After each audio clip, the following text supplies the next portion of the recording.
sides to a really great financial future. Tom and Don are talking real money. Many of you, particularly those of you who listen to Talking Real Money, are exemplary savers and sometimes actually even decent investors, although sometimes not. So here's the question.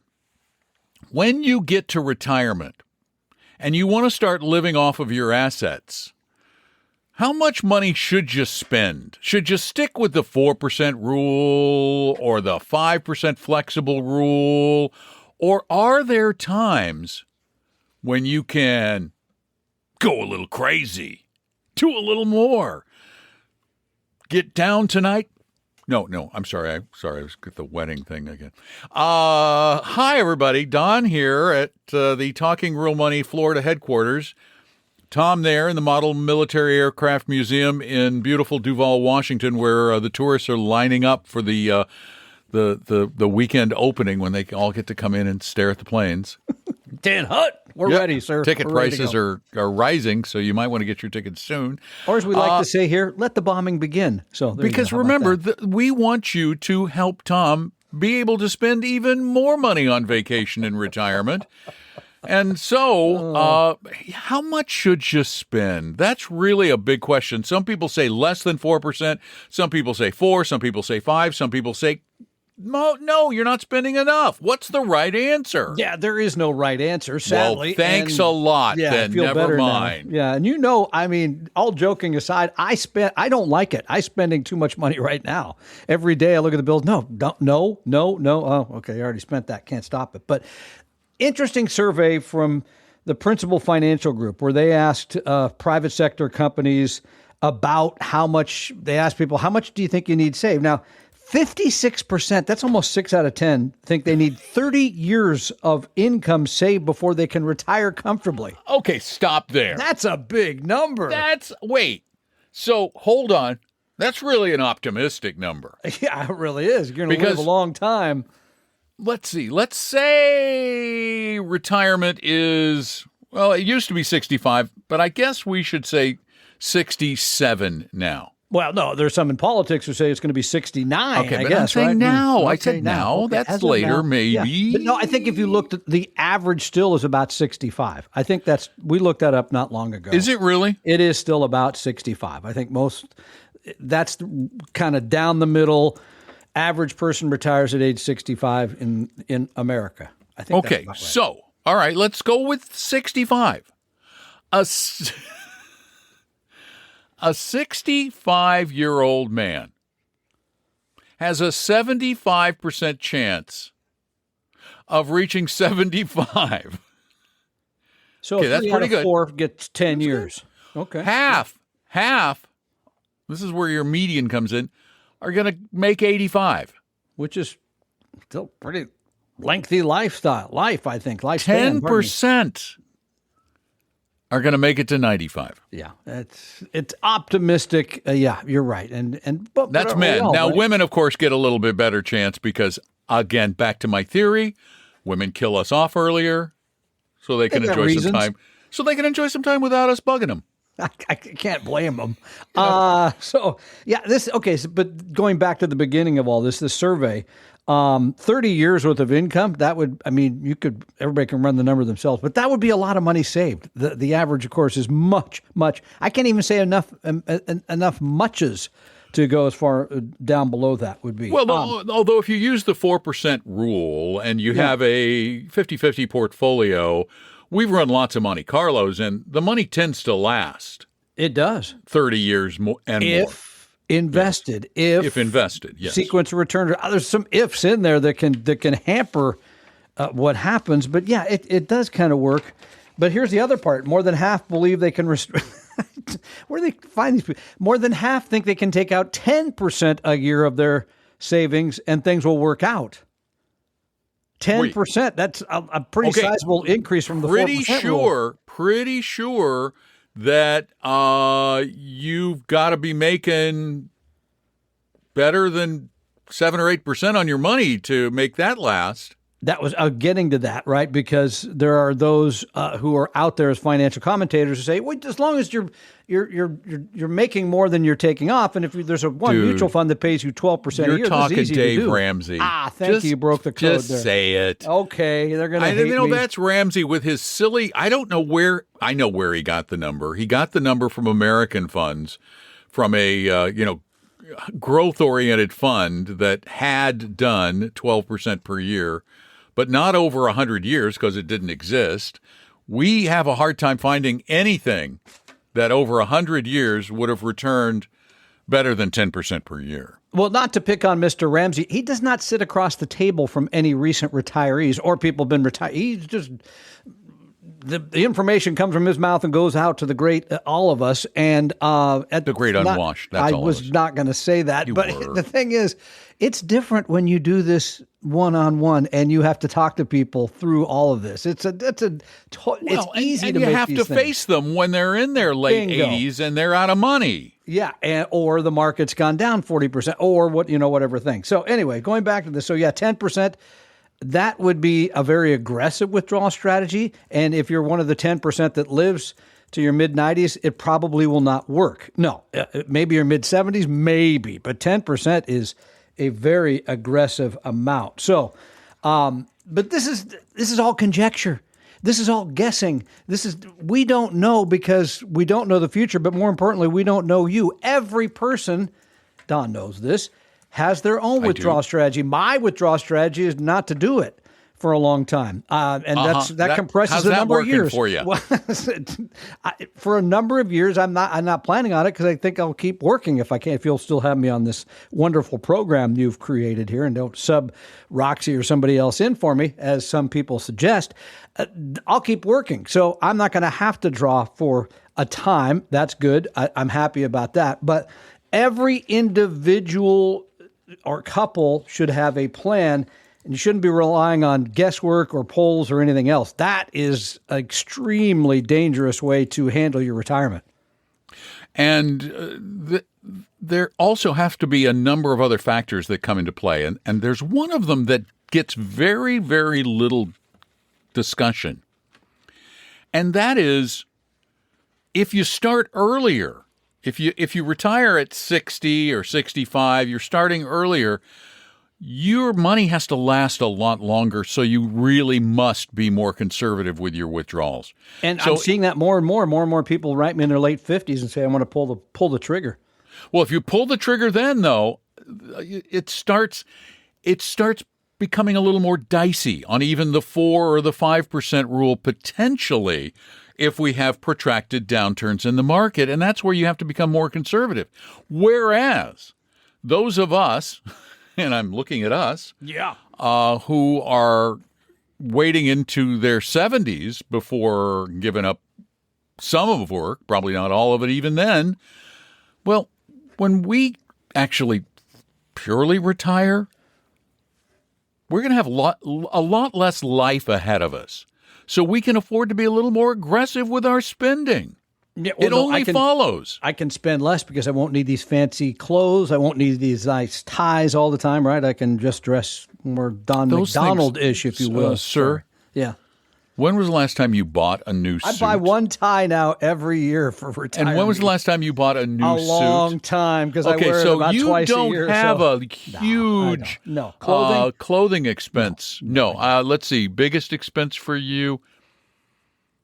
I was going to say the house, but I know what you're going to say. I'm going for vacations. It probably is. It probably I'm going is. for vacations. Yeah, I think you're right. So you take some nice-ass vacations. I do. I admit it. So, okay, but going back to just withdrawal rate and people trying to figure this out. Number one, anybody, and I don't care if you've done any of the online calculators, they're out there. Some are pretty good. Anybody should have a look by a professional. That's my advice anytime. And you can get it for very inexpensive, or in some cases, if you've really done all the legwork, probably nothing. But somebody should look that over. Number two, and this comes from Christine Benz, who I still love this quote, the only correct withdrawal rate we know will be after you're dead.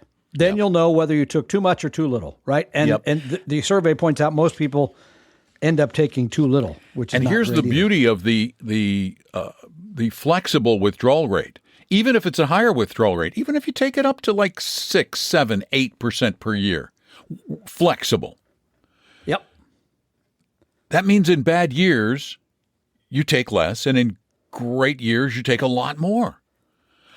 It's going to be very hard to run out of money because you're not drawing down much more than you're making on average over a long period of time. And it would take a protracted downturn in the market, which has never happened to that extent, to really hurt you. So your odds are pretty good. Yeah. And let me mention a couple other mistakes I see. This one happens a lot to people, especially it seems a lot of people start saving and then family stuff gets in the way, right? I got the kids, I got et cetera, and they don't know how much they should save. And we've recommended many times 10 to 15% of your gross salary should be saved in some way, but that can be very difficult when you're in those formative years when you got a family, et cetera. But that's number one. The other one that I see almost every single time for people who are close to retirement, they don't know what rate of return they need on their money to sustain their portfolio. They don't know if it needs to be 7% or 10 or 12, whatever it is. You got to know that. And then the other one that I see on a very regular basis in addition to that is too much or too little risk. Most people are either taking a ton of risk, and I could go through the examples if you like, but you know who you are, or you've got it all stashed away in cash somewhere waiting for whatever to happen in the world or the market, and it's not making really anything. So those are few of the big problems I see as a practitioner every day. Yeah, and again, it has to be right for you. That's really the trick, and that's why we believe in everything being personalized. Even the stuff we talk about on the show, which is why we love your questions. We love it when you send us questions at talkingrealmoney.com on the Ask a Question button thing there that's on the screen. Just do that. Type it up, send it in. Tom will read them on the show. Sometimes he'll even call you and talk about it with you. And you can also go there and record your question that is used during the Friday Q&A episode. But today, it's summer. The quantity has declined slightly. So Tom has one very special typed tree-killing question. Yeah, and the good news is the trees are weaker now because they're getting thirsty, so things are drying out. So this is an easy time to cut them down, take advantage of the pulp-making process. So this comes from Anonymous, first name and last name, Anonymous. Anonymous. Yeah, but mentioned the city, Johns Creek, Georgia, which I'm not familiar with. Don't know it. I know Don's Creek, Georgia, because I've been there many times, but not Johns Creek, Georgia. Hi, Don and Tom.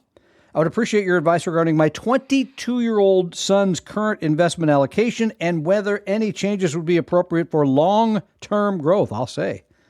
He's accumulated savings from internship jobs, which is great, by the way. I was reading the market this year. Very tough on young people that are trying to get between school kind of jobs. Not easy at all. He recently graduated and will start a full-time job in September. Yay, that's really great. Here are current investments. He has a brokerage account of $10,000, and he has a Roth IRA of $18,500 in the brokerage. Wow. It's 80% DFAW and 20% VT. Interesting. Okay. Yeah, and then in the Roth, it is 25% DFAW. That's Dimensional's World Equity, 25% VT, which is the Vanguard total global portfolio, and then 50%, so 25 DFAW, 25 VT, and 50% VTI, which I believe is the Vanguard International Fund, right? Yeah. I always forget that. They always mix that one up because it got the I in it, and then I think it's international, and then somebody says, no, that's the... No, I think that's the U.S. Let me just double check. Yeah, that's the U.S. I was pretty sure that was the U.S. So that's the U.S. So he's heavy U.S., heavier large cap U.S. Let me just finish the question. It says, given his age and investment portfolio, would like to know whether this allocation is appropriate. If there's unnecessary overlap between these funds, I'll say. Whether adjustments could improve diversification or cost efficiency. Any tax considerations between the brokerage and Roth. Recommend strategy going forward for both accounts. So remember, $10,000 in the brokerage, $18,500 for the Roth. Again, I'm not going to quibble. I will. No, don't quibble, really, because one, if you quibble, he mentioned expense ratios. So if you quibble, and I know the quibble you're going to make, expense ratios are going to go up fractionally. They're going to go up a little. They are. There is overlap, and he's overweighted because of VT and VTI, U.S. large cap. Of course. I'm just going to quibble a bit. Is that okay? A bit. You can quibble a bit. Quibble and bits. You get that? Anyway, too many funds.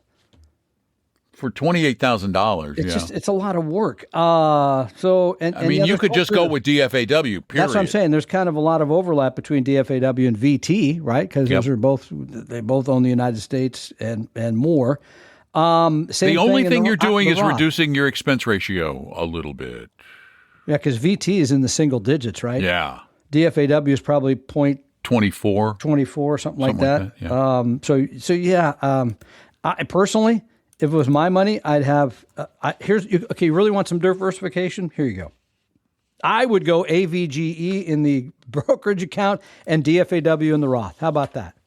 Oh, Two different companies. You're really diversifying. The baby. Yeah, that's right. Between Avantis and Dimensional. Yeah, because they both love me. I meant to get. And we get nothing from them, okay? Just so you know. So. Oh, I know, but it sure sounds like we do, doesn't it? No, we don't get anything buddies from and best friends. Yeah. 24, I was dead on. Yeah, you 24 nailed basis that. points. So you're paying more, and the hope is you're going to make more, but we don't know that heading forward. Well, historically, these asset classes have in the past made more.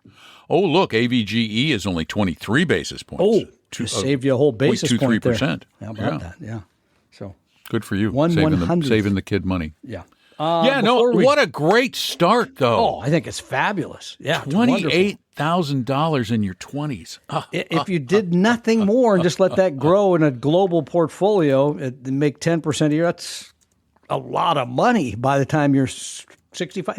You think in 40 years you still be able to retire at 65? How old is he? 22. 22. No, let's say it's 50. Let's see, 22. 45 years, so 67. I would say 45 years. Yeah, so that's still pretty hefty amount of. I'd personally think you're going to probably have to wait till 68, 69 in 40 years to retire, but that's my take. So.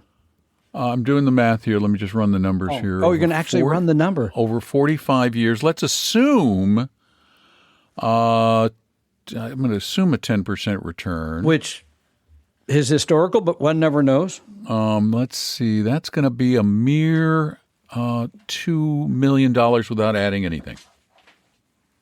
And after inflation, it'll be 47 cents. So that's still good because that'll buy you half a piece of gum. At 12%, though, listen to the differences. At 8%, I want Dave Ramsey, then sign me up, please. At 8%, it's less than $1 million. It's about $900,000. No, okay. At 12%, it's $4.6 million. All right. I'm no offense to you because I care about you, but I'm going to join the Ramsey bunch because 12 is. You're going for the 12. Way more. That looks better. Care. Plus, I can take the withdrawals at 8% a year. You're an old guy. We expect insanity out of you. I can get away with it. So, before we go. There's been some news about when Social Security is going to run out of money. I hate this because it always not money, not all the money, just the trust fund. It's a pay-as-you-go system, so most of the money comes in and goes out the back door. Most. Right. But the trust right now, if nothing is done, they just move the trust is supplementing the benefits. Correct. And if they don't do anything, if they don't fix it anyway, according to a look by the trustees, it'll run out of money in late 2032, which by my calculation is about 6 years, just in time for me probably to need it. Here's a little exercise for you.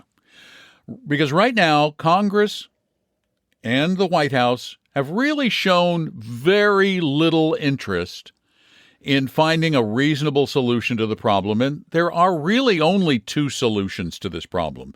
Two solutions. Two. You only get the choice of two. No, you could eliminate the entire program. Okay. That's that's one of the two. Oh, okay. One is raise taxes. Okay?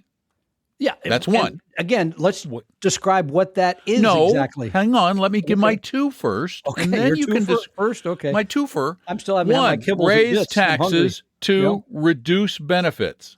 Those are the only two. There's a lot that fits in under both of them. Right, exactly. But there are variations on those themes. But you got to do one of the two or both of the two in one way or another. And that's what's going to end up happening. By the way, you made a great point when we talked about this before we did the program, that people now being elected to the U.S. Senate will have to do something about this in this term. They will have to do it because they're in there for 6 years until 2032. Bingo. So they're going to have to We're running out of time, in other words. And by the way, here's the reason I hate to bring this up, because we've seen the numbers.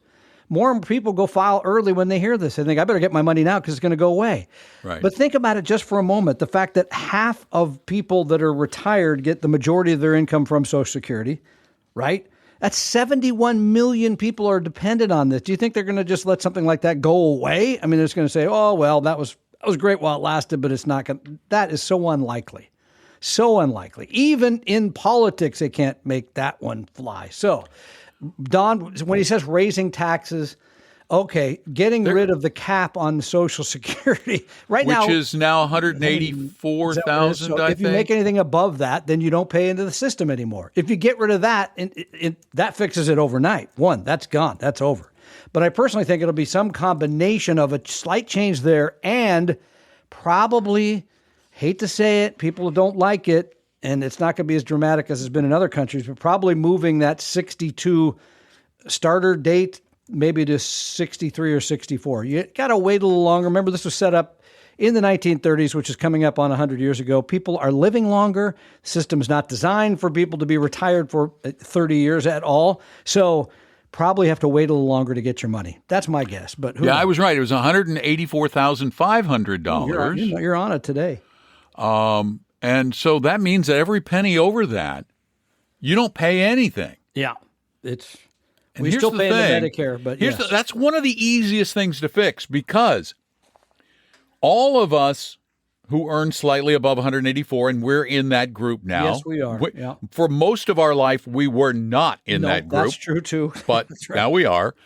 Thankfully, I'm very pleased. But the fact is, for most of the year, I am used to seeing that taken out of my paycheck. I am used to living on the net income that I see every 2 weeks in my paycheck. I'm used to seeing that. Taking out the 7.6. My after tax. I'm used to that. Yeah. Now, when the fall comes and I have surpassed 184,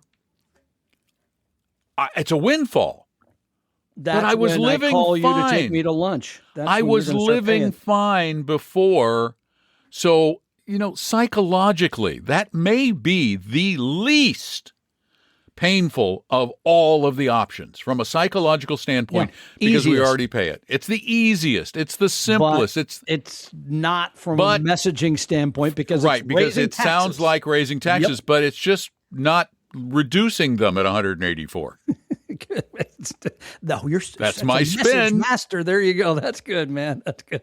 I got a seat for you in the Senate. there's no cap on Medicare. Oh, by the way, Medicare is teetering on the brink too. Next in line, which would be Medicare. Worse, by the way. Well, but Medicare, it just means that those who are on Medicare will have to pay higher premiums. Period. That's just all that means. Yep, that's coming. Yeah. So there's got to be a solution. And folks, here's the thing. We know our audience. Yes, some of you are in your 20s and 30s, but you're not the majority, sorry. The majority are 50s, 60s, 70s. You guys, gals, old people, unite. You got to pester your Congress people. That's your members of the House of Representatives and your 2 senators in every state in the union. They got to do something, and they've got to do something really soon. Yeah, that's not very long from now. Here's the other thing that we need to pester the young people for.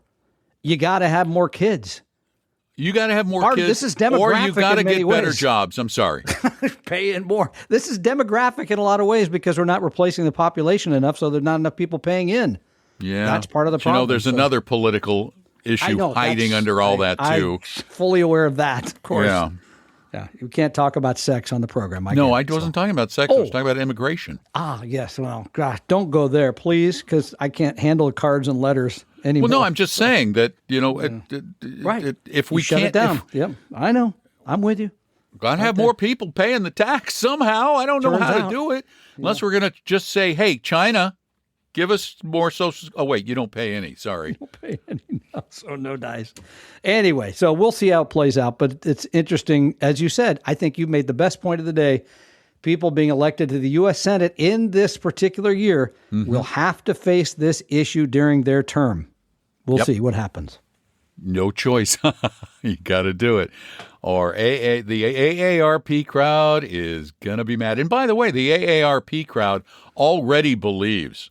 It's like it's only 40% who believe Social Security is going to last. No, I think it's a small number. By the way, speaking of that crowd, I was given a cane 35 years ago. I still have it, so I'll be prepared to use it. Not sugar cane either. So you'll be raising cane? Exactly, and you can count on that too. Thank God I live 3,000 miles away from you. Your wife's going to be embarrassed, not me. But would not be the first time with that either. Yeah. So we're okay there.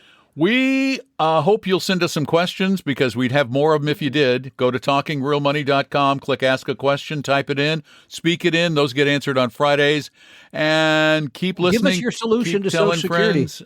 We'll take that too. If you have a solution. Yeah, why not? I'll hear it. Yeah, why not? I'm telling you, there are only two. Okay, it's raise taxes or raise cut benefits. Taxes or cut benefits. I like the or simplicity. The two of them together. Do both. Sure. Anyway. Yeah. And if you have a portfolio from which you would like to determine the best way to get an income stream and the best income stream, you're pretty good with everything else. You just want a little help. Meet with one of our advisors. They're fiduciaries. They're not going to charge you anything. They're not going to pressure you to become a client. Promise. They're just going to help because everybody associated with this program really, truly wants to help you be better with your money. And that's why we have for a very long time called this show Talking Real Money. The opinions and views expressed on this podcast were current on the date recorded. Opinions, estimates, forecasts, and statements of financial market trends that are based on current market conditions constitute our judgment and are subject to change without notice, including any forward-looking estimates or statements which are based on certain expectations and assumptions. Although information and opinions given have been obtained from or based on sources believed to be reliable, no warranty or representation is made as to their correctness, completeness, or accuracy. Information presented on the podcast is not personalized investment advice from Appellate Wealth. The views and strategies described may not be suitable for everyone. This podcast does not identify all the risks, direct or indirect, or other considerations which might be material to you when entering any financial transaction. Past performance does not guarantee future results, and profitable results cannot be guaranteed. We hope you realize that the information provided on Talking Real Money is for informational, educational, and hopefully enjoyable purposes only. The podcast is not trying to get you to buy or sell any financial products or securities. Instead, the program is provided as a public service by Appellate Wealth, a fee-only registered investment advisor. Please see Appellate Wealth's ADV Part 2A on our website for information regarding Appellate's fees and services. Appellate Capital, LLC, DBA Appellate Wealth, is an investment advisory firm registered with the Securities and Exchange Commission. The firm only transacts business in the states where it is properly registered or excluded or exempt from registration requirements. Registration with the SEC or any state securities authority does not imply a certain level of skill or training. Appellate does not provide tax or legal advice, and nothing either stated or implied here should be inferred as providing such advice. Thanks for listening, and please visit TalkingRealMoney.com for more information and important disclosure related to performance of any specific index or fund quoted in this podcast. And the lawyers get richer.